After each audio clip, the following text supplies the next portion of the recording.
Hi friends, कैसे हैं आप सभी। नो टेंशन, नो पंगा, नो लड़ाई, सिर्फ पढ़ाई अड्डा यूट्यूब चैनल में आप सभी का स्वागत है। फ्रेंड्स, आज की वीडियो में हम अपना सैम्पल पेपर कंटिन्यू करने वाले हैं जो सीबीएसई ने अक्टूबर 2020 में रिलीज़ किया था। और फ्रेंड्स, हमने अपनी प्रीवियस वीडियो में क्वेश्चन नंबर 18 तक देखे थे। आज की वीडियो में हम 19 ऑनवर्ड्स करेंगे। और फ्रेंड्स, अगर आपको वीडियो पसंद आई है तो वीडियो को लाइक करना, वीडियो को ज़्यादा से ज़्यादा अपने फ्रेंड्स में शेयर करना और बेल आइकन दबाकर हमारे चैनल को सब्सक्राइब करना ना भूलें। और फ्रेंड्स, अगर आपने पुराने चैप्टर की वीडियोस नहीं देखी हैं तो आप ऊपर आई बटन पे क्लिक करके हमारी प्लेलिस्ट पे जाकर मैथ्स की 2021 की सारी वीडियोस देख सकते हैं। And now friends, let's start with exercise.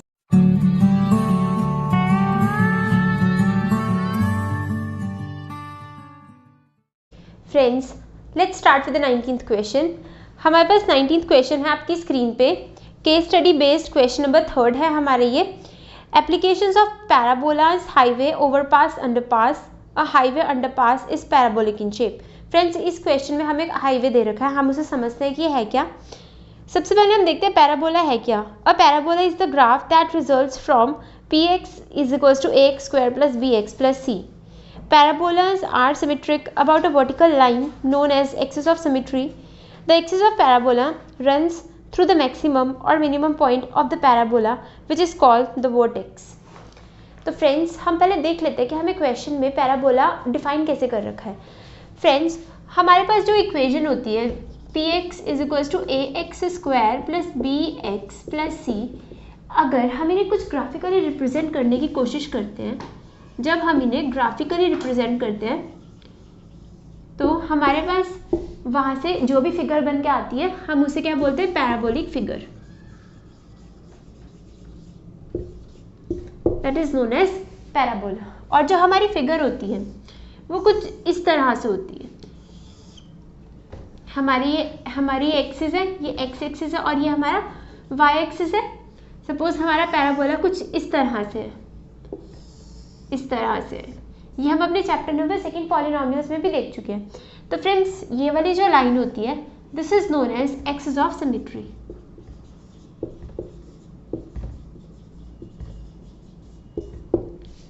Fine.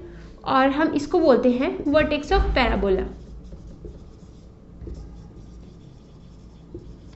मतलब फ्रेंड्स, हमारा पैराबोला अगर इस तरह से है तो ये जो मिनिमम पॉइंट होता है वही हमारा जो पैराबोला का वर्टेक्स होता है। This is known as vertex. और एक लाइन जो कि वर्टेक्स से पास हो रही है, मतलब ये लाइन कहाँ तक होगी। सपोज ये पैराबोला हमारा यहाँ तक है अगर, तो ये वाली लाइन मैक्सिमम टू ये मिनिमम वाले पॉइंट को पास करेगी। जो वर्टिकल लाइन होती है इसे ही हम बोलते हैं हमारी एक्सिस ऑफ सिमेट्री। और फ्रेंड्स, पैराबोला को इस तरह से अगर हम ग्राफिकली किसी इक्वेशन को रिप्रेजेंट करें तो वो हमारी पैराबोलिक फिगर आ जाती है। तो इस क्वेश्चन में हमें एक हाईवे दे रखा है इस तरह से जो कि पैराबोलिक शेप में है। अब इसी के ही रिगार्डिंग हमें कुछ क्वेश्चंस पूछ रखे हैं, आगे हमने उनका आंसर देना है। Friends, let's start with the first part of question 19। हमारे पास फर्स्ट पार्ट है फ्रेंड्स आपकी स्क्रीन पे।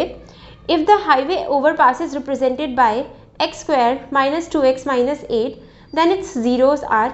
फ्रेंड्स, क्वेश्चन में हमें बोला है कि जो हाईवे है हमारे पास इस तरह से कोई पैराबोलिक शेप में हाईवे है, इसके ओवरपास को इन्होंने रिप्रेजेंट किया है x square minus 2x minus 8 से। तो फ्रेंड्स, हमने क्या करना है, इस हाईवे ओवरपास के जीरोस फाइंड आउट करने हैं। तो जब भी हमने किसी पॉलिनोमियल के या किसी इक्वेशन के जीरोस फाइंड करने होते हैं तो हम उसको इज इक्वल्स टू 0 पुट कर देते हैं। फाइन। अब हम इसको कंपेयर करेंगे अपनी स्टैंडर्ड इक्वेशन से which is a x square plus b x plus c. हमारे पास ये इस टाइप की इक्वेशन है ये। तो फ्रेंड्स, हमें कोई ऐसे दो नंबर्स चाहिए होते हैं जिनका सम हो माइनस बी के इक्वल और प्रोडक्ट हो हमारा ए इंटू सी के इक्वल। तो इसमें हमारे पास ए आ रहा है 1, b is equals to minus 2 and c is equals to minus 8। तो हमें सम चाहिए बी के इक्वल, दैट मीन्स माइनस 2 के इक्वल, और हमारे को प्रोडक्ट चाहिए ए इंटू सी के इक्वल, ए इंटू सी के इक्वल, दैट मीन्स माइनस 8 के इक्वल। तो फ्रेंड्स, मैंने आपको अपनी प्रीवियस वीडियोज़ में भी बताया था कि जब हमें इस टाइप के दो नंबर्स चाहिए होते हैं, इन दो नंबर्स की हेल्प से, तो हम क्या करते हैं, इस प्रोडक्ट वाले नंबर को ब्रेक कर लेते हैं। तो ये 2 इंटू 2 इंटू 2 बन सकता है 8 हमारे पास, बट हमें तो कोई दो ही नंबर चाहिए, ये 3 आए हैं। तो अब हम क्या करेंगे, इनको इस तरह से मल्टीप्लाई करेंगे। इन कोई दो नंबर्स, इन 3 नंबर से कोई 2 को मल्टीप्लाई करके इस तरह से कुछ नंबर्स बनाएंगे कि हमारे ये जो नंबर्स है जिनका सम बने -2 के इक्वल, प्रोडक्ट बने -8 के इक्वल। तो फ्रेंड्स अगर हम 2 × 2 कर लेते हैं, वो आ गया हमारे पास 4 और 2, एक हम 2 और ले लेते हैं, तो येस हमारे पास यहाँ से प्रोडक्ट तो 8 बन रहा है, लेकिन हमें सम क्या चाहिए, -2। तो फ्रेंड्स हमें कहीं ना कहीं अब हमें प्रोडक्ट भी माइनस का 8 चाहिए, तो मतलब इन दोनों में से किसी एक नंबर के साथ हमें माइनस का साइन इंसर्ट करना पड़ेगा, ताकि जो हमारा सम है वो -2 के इक्वल आ जाए और प्रोडक्ट आ जाए -8 के इक्वल। तो फ्रेंड्स अगर हम 4 के साथ करते हैं तो 4 - 4 + 2 = -2 और -4 × 2 = -8। तो दैट मीन्स जो हमें नंबर्स चाहिए वो हमारे ये वाले नंबर्स है। फिर क्या करते हैं हम, ये जो bx वाली जो टर्म होती है उसको इन दो नंबर्स के फॉर्म में स्प्लिट कर देते हैं। तो वो कैसे हो जाएगा हमारा x² - 4x - 2x - 8 = 0। अब -2x पहले +2x पहले लिख दो या बाद में लिखो, कोई फ़र्क नहीं पड़ता हमारा।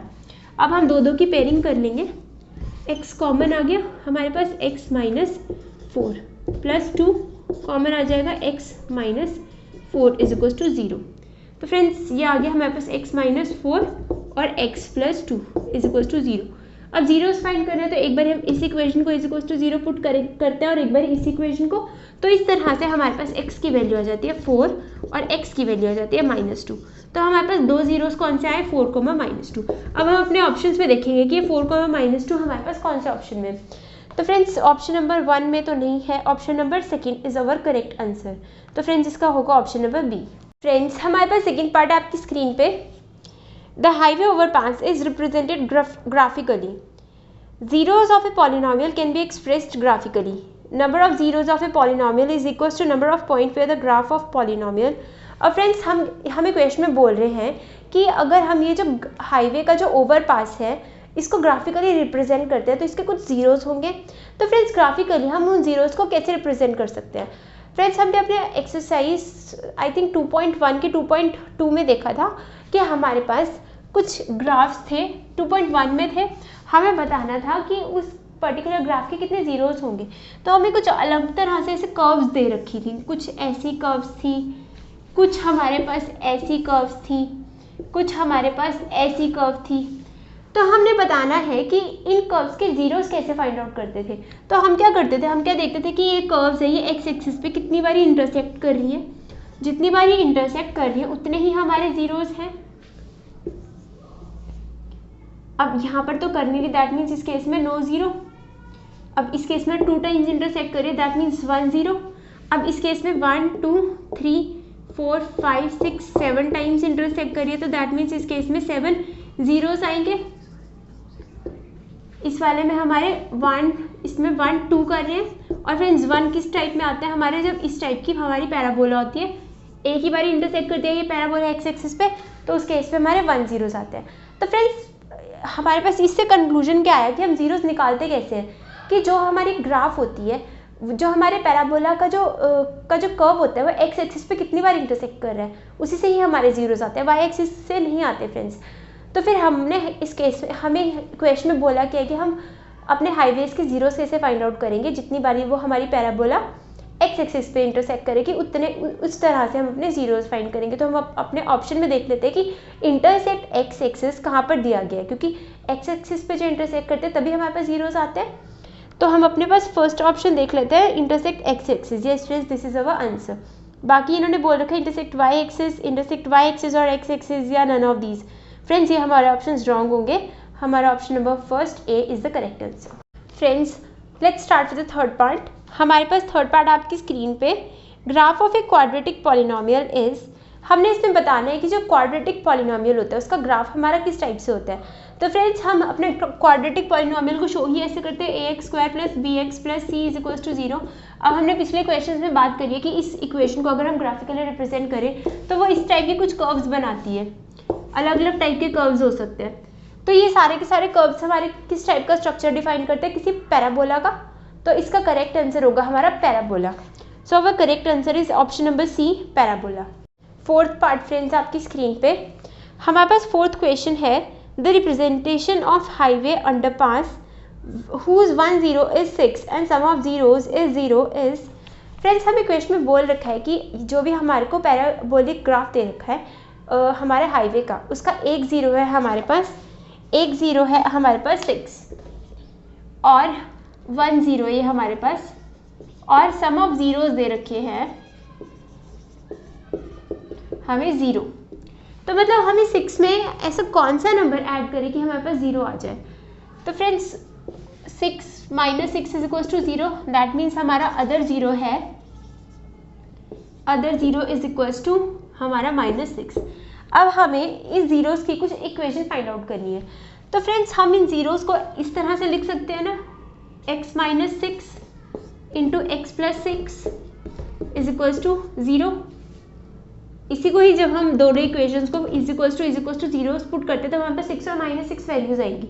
तो हमने क्या करा कि हम जैसे अपने ax² plus bx plus c को सॉल्व करते हैं, तो इस तरह से जो ब्रैकेट में नंबर लाते हैं उससे कुछ अपने ज़ीरोज़ निकाल लेते हैं। अब हम इस सिचुएशन में हमने क्या किया, यहाँ से यहाँ मूव हुए हैं। तो फ्रेंड्स हमने इस कंडीशन को और ज़्यादा आगे सॉल्व करना है अपनी पूरी एक फुल फ्लेज्ड इक्वेशन बनाने के लिए। तो ये a माइनस बी और ये a प्लस बी वाली आइडेंटिटी हो गई। इन शॉर्ट अगर हम देखें तो वैसे तो आप इस टर्म को इससे पूरा मल्टीप्लाई करके, इस टर्म को पूरा इससे मल्टीप्लाई करके भी कर सकते हैं, पर थोड़ा लेंथी हो जाएगा। तो हम डायरेक्ट देख लेते हैं हमारी आइडेंटिटी यूज़ हो रही है यहाँ पर, which is equals to a² minus b² is equals to 0। तो यहाँ पे a की वैल्यू है हमारे पास x और b की value -6, that means x² minus 36 is equals to 0 is the equation of the parabola. तो फ्रेंड्स हम देख लेते हैं हमारा option number b is the correct answer. Friends fifth part आपकी स्क्रीन पे हमारे पास फिफ्थ पार्ट है, the number of zeros that polynomial f(x) is equals to x minus 2 whole square plus 4 can have. हमारे पास कुछ पॉलिनोमियल है f(x) is equals to x minus 2 whole square plus 4। अब फ्रेंड्स इस टाइप का जो polynomial आएगा उसकी फिगर हमारी बनती है कुछ इस तरह से, x एक्सिस के कुछ ऊपर। तो फ्रेंड्स ये वाले इस टाइप के जो पॉलिनोमियल होते हैं हमारे, ये x एक्सिस को इंटरसेक्ट नहीं करते, तो दैट मीन्स हमारे इस केस में कोई जीरोस भी नहीं आएंगे। तो इस केस में हमारे number of zeros is equal to 0। This is our correct answer. Friends let's start with the 20th question friends आपकी स्क्रीन पे। ये क्वेश्चन हमारे पास है case study based question number 4। हमें फ्रेंड्स इसमें कुछ 100 मीटर की रेस दे रखी है। A stopwatch was used to find the time that it took a group of students to run 100 meters. हमें कुछ 100 मीटर्स तक जो स्टूडेंट्स रन कर रहे हैं उनका कुछ डेटा प्रोवाइड है। हमें कुछ टाइम दे रखा है सेकंड्स में कि 0 to 20 सेकंड्स तक कितने बच्चे अपनी रेस कंप्लीट कर लेते हैं। वो है 8, 20 to 40 10, 40 to 60 सेकंड्स तक 13, 60 to 80 सेकंड्स तक 6 और 80 to 100 सेकंड्स तक 3। तो फ्रेंड्स इसके रिलेटेड हमें कुछ क्वेश्चंस दे रखे हैं, अब वो हम देख लेते हैं। हमारे पास फर्स्ट क्वेश्चन है estimate the mean time taken by a student to finish the race. हमें बताना है कि मीन टाइम किसी स्टूडेंट ने कितना लिया उस रेस को फिनिश करने के लिए। तो फ्रेंड्स सबसे पहले हम अपना टेबल देख लेते हैं। टेबल है हमारा कुछ इस तरह से, यहाँ पर हमें दे रखा है टाइम जो कि है सेकेंड्स में, और यहाँ पे कुछ हमें नंबर ऑफ स्टूडेंट्स दे रखी है। 0 to 20 8 स्टूडेंट्स रन कर सकते हैं इतने टाइम पीरियड में।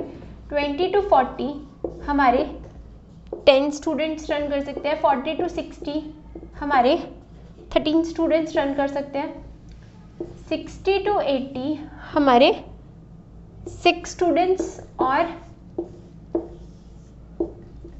80 to 100 हमारे 3 स्टूडेंट्स रन कर सकते हैं। अब इसी के अकॉर्डिंग, टेबल के अकॉर्डिंग हमने बताना है कि मीन कितना हुआ इस डेटा का। मीन क्या होता है हमारा, sigma fi xi upon sigma fi। तो फ्रेंड्स हमारे पास यहाँ पर ये होती है हमारी फ्रीक्वेंसी, दैट मीन्स ये fi की वैल्यू होती है, और ये हमारे पास xi की वैल्यू होती है। अब फ्रेंड्स हमें इसमें डेटा 0 to 20 अपर लिमिट और लोअर लिमिट दे रखी है, तो उसको हमने xi में प्रॉपर चेंज करने के लिए क्या करना होता था, इनका upper limit plus lower limit upon 2। तो ये हमारी xi की वैल्यू हो गई, upper limit plus lower limit upon 2। तो upper limit is 20 plus lower limit is 0 upon 2 is 10, तो दैट मीन्स ये हमारा आ गया 10। 20 और 20 प्लस 40 इज 60 अपॉन 2, वो हमारा आ गया 30। अब 40 to 60 अपॉन 2 50, 60 to 80 अपॉन 2 70, 10 30 50 70 और 100 80 to 100 अपॉन 2 इज 90। तो ये फ्रेंड्स हमारे पास एक्स आई की वैल्यूज़ आ गई और हमें एफ आई की वैल्यूज़ हमें ये गिवन है। अब हम पहले अपना सिग्मा एफ आई एक्स आई अब सिग्मा एफ आई देख लेते हैं कि हमारे पास कितना है। दैट मीन्स ये सारी फ्रीक्वेंसीज को ऐड करके देख लेते हैं कि ये कितना है। 10 + 8 इज 18, 18 + 13 इज 31, 31 + 6 इज 37 और 37 इसमें वैल्यूज़ हमने करेक्ट ली है 18 10। Yes, this is 10 + 8 is 18, 18 + 13 + 6 + 3 8, this is 8, 8 + 10 18 13 6 3, this is 9, this is 20। सो हमारे पास ये वैल्यू आ गई पूरी की पूरी 40 which is sigma F I. अब हमने देखना है सिग्मा एफ आई एक्स आई। ये एफ आई की वैल्यू है, इन दोनों को हम मल्टीप्लाई कर देंगे। दैट मीन्स 10 + 8 इज 80, 300, इन दोनों को कर रहे हैं तो हमारे पास 650, this is 420 and this is 270। अब इन्हें ऐड कर लेते हैं 80, 300, 650, 420 एंड 270। तो फ्रेंड्स ये हमारे पास बन गया 14, दिस इज 3 4 5 11 15 16 17, दिस इज 1720। तो सिग्मा एफ आई एक्स आई की वैल्यू है हमारे पास 1720 अपॉन सिग्मा एफ आई है हमारे पास 40, ये हमारा मीन आ जाएगा। तो this is 4 4 = 16, reminder is 1, 4 3 = 12। This is our answer friends, this is our mean. तो हम देख लेते हैं कि हमारे कौन से ऑप्शन में 43 दे रखा है। तो our correct answer is friends option number C which is 43। Friends second part आपकी स्क्रीन पे हमारे पास सेकेंड पार्ट है, what will be the upper limit of the modal class. तो फ्रेंड्स हमें बताना है कि जो मॉडल क्लास है उसकी अपर लिमिट क्या होगी। तो फ्रेंड्स मॉडल क्लास कौन सी होती है जिसकी फ्रीक्वेंसी सबसे ज़्यादा होती है, और इस केस में हमारी सबसे ज़्यादा फ्रीक्वेंसी किसकी है, इस वाली क्लास की है। तो इसमें हमारे को पूछा है अपर limit of the modal class. तो फ्रेंड्स हमारी अपर लिमिट क्या हो जाएगी 60। This is our answer, this is our correct answer. Friends third part आपकी स्क्रीन पे हमारे पास थर्ड पार्ट है, the construction of cumulative frequency table is used in determining the. Friends हम कम्युलेटिव फ्रीक्वेंसी टेबल कब बनाते हैं, जब हमें मीडियन फाइंड करना होता है। तो दैट मीन्स इस पार्ट में हमारा करेक्ट आंसर आ जाएगा option number B, median. This is our correct answer. Let's start with the fourth part. हमारे पास फोर्थ पार्ट है आपकी स्क्रीन पे, the sum of the lower limits of median class and modal class is. Friends हमने median और modal class की lower limit बतानी है। तो हमारे पास मॉडल क्लास कौन सी है जिसकी फ्रीक्वेंसी सबसे ज़्यादा है, फाइन। तो इसकी लोअर लिमिट क्या है 40। और फ्रेंड्स मीडियन क्लास कौन सी होती है, जो सेंटर वाली होती है हमारी। अब इस केस में 1 2 3 4 5 हमारे को क्लासेस दे रखे हैं डिफरेंट डिफरेंट। तो that means 1 2 3 4 5, 5 + 1/2 is equals to 3। तो दैट मीन्स जो हमारे पास थर्ड वाला है वो हमारे पास मीडियन क्लास होगी। तो मीडियन क्लास की लोअर लिमिट यहाँ पे अगेन 40 आ गई। तो इनका सम ही पूछा है हमें यहाँ से, तो वो हमारा आ गया 80। This is our correct answer. तो इस केस में हमारा आ जाएगा option number C, this is our correct answer 80। Friends let's start with the fifth part. हमारे पास फिफ्थ पार्ट है, how many students finish the race within 1 minute. हमें बताना है कि कितने स्टूडेंट्स ने 1 मिनट के अंदर अंदर तक अपनी रेस खत्म करी है। तो फ्रेंड्स हम अपने टेबल को अगर ध्यान से देखें तो हमें टाइम दे रखा है कुछ सेकंड में। अब 1 minute is equals to 60 second, 1 minute is equals to 60 seconds. तो हमने बताना है कि 60 सेकंड के अंदर अंदर कितने बच्चों ने अपनी रेस खत्म करी है। तो दैट मीन्स हमारे टेबल का ये वाला पार्ट, अब यहाँ से लेके तो 61 to 80 सेकेंड, देन यहाँ 81 to 100 सेकेंड तक बच्चों ने खत्म करी है। दैट मीन्स हमारे ये वाले पार्ट्स नहीं आएंगे। इन तीनों को ऐड कर लेते हैं। 8 + 10 इज 18 + 13 इज 31। तो friends in this case our correct answer is 31 students have completed their race within a minute. तो फ्रेंड्स इसका करेक्ट आंसर आ जाएगा option number C, this is our correct answer 31। और friends अगर आपको video पसंद आई है तो हमारी वीडियो को लाइक करना, हमारी वीडियो को आगे ज़्यादा से ज़्यादा अपने फ्रेंड्स में शेयर करना और बेल आइकन दबाकर हमारे चैनल को सब्सक्राइब करना ना भूलें friends. And friends take care, see in the next video.